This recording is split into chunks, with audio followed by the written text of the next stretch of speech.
Joining us, the head coach of the Cavaliers, Jamie Cluesman. UVA is set to take on Limestone inside the Friar Center Saturday, 2 p.m. tip-off.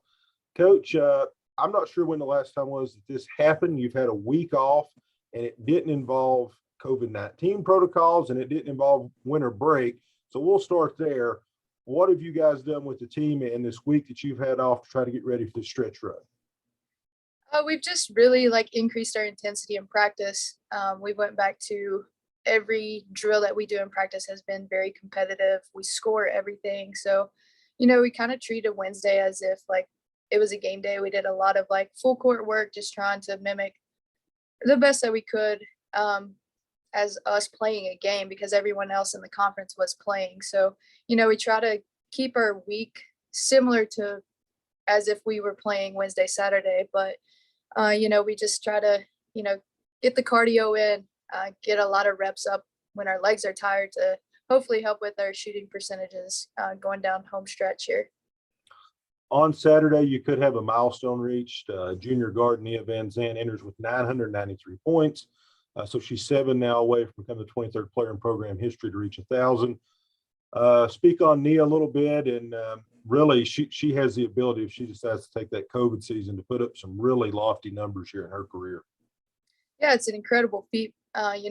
In our junior year with games being cut short last year, a lot of people probably don't know this, but Nia did not have the opportunity to score 1,000 points in high school. So for her to come in at the collegiate level and do it in her junior year is a testament to her work ethic, her consistency, and just all around her just being a competitor. So, it was a goal of hers from the beginning.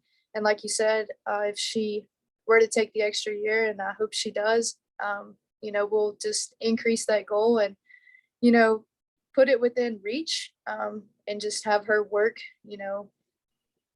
game by game, season by season to try to, get into that top 5 scoring record here at UVA Wise.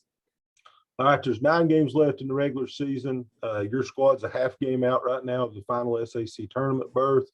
Your thoughts here as we head down this home stretch? I know you're a game-by-game person, but looking at this thing here, I think these next 6 games specifically are really important for your team and trying to get into those top 8.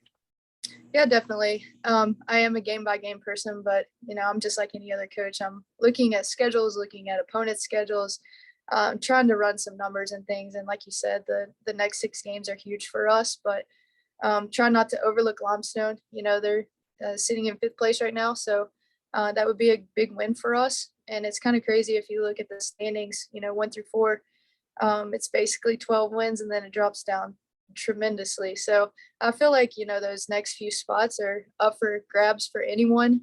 Just looking at conferences or the schedules through our opponents. So, we still have a lot of work to do. I still feel pretty confident that we can make a run here to close out the season. But, it's Limestone's our biggest testament right now. And, they've got some really key players. So we're going to have our hands full. All right, Limestone, they come in, they've played 3 fewer games than you in the league. And that's despite them now playing their 4th game in 8 days now, trying to make up all these games from COVID that they've missed.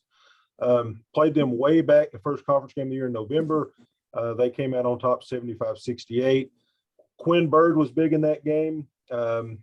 She's one of the better players in the league. She's played sparingly this week.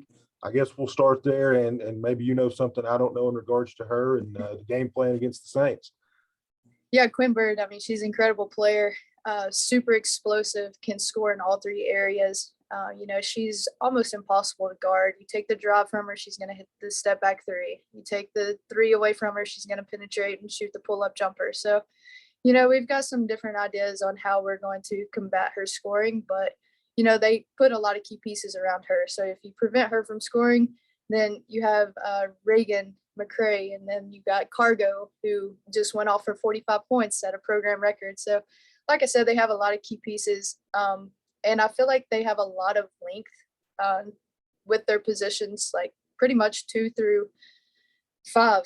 Their point guards are, pretty average, but outside of that, they've got the length. They can be very disruptive on the defensive end, whether they're in man or zone, and their transition is very good because of that.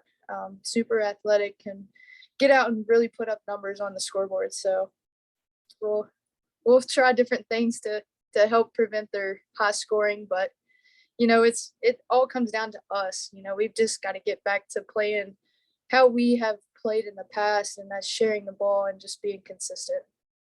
Coach, this is a kind of a unique question, maybe an odd question where we do these.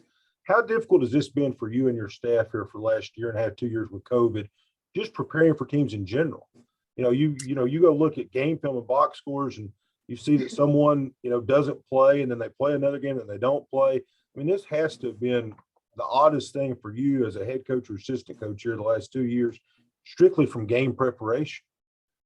It has been, but we kind of just approach it as if every player on their roster is going to play, and then we make the adjustments if they're not out in warmups or if they don't travel or whatever. So those are like right before game adjustments. So we can't overlook anyone. Some people have brought in mid-year transfers, so add those to the mix.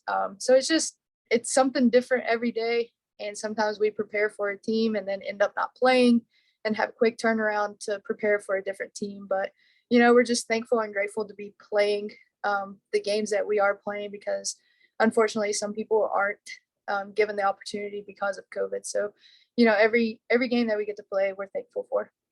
All right, keys to victory against Limestone. Defending the penetration. You talked about Quinn Bird and how explosive she is. We have to rebound, and we have to get out in transition and try to get some easy buckets early on to build momentum going into the rest of the game. Tip off 2:00 Saturday from the Pryor Center. If you're not making it out, you can watch it live on uvayscavs.com. Thanks for the time, Coach. Thank you.